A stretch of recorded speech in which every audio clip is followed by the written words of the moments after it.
போலாம் போலாம். ஏல மருது அந்த சாவி எடுத்து கொடுறா.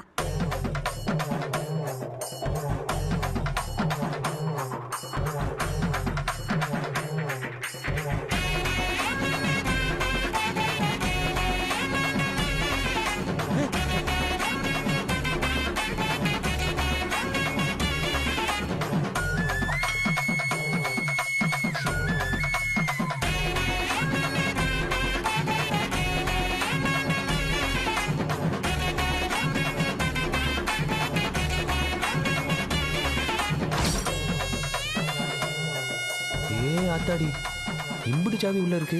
ஏன் சார் இதே சோழியா தான் இருப்பீங்க போல இருக்கு ஸ்டேஷன்ல. சரியில்லையே, உங்களை ஏதாச்சும் ஒன்று பண்ணணுமே. சார் இந்தாங்க சார் உங்க சாவி.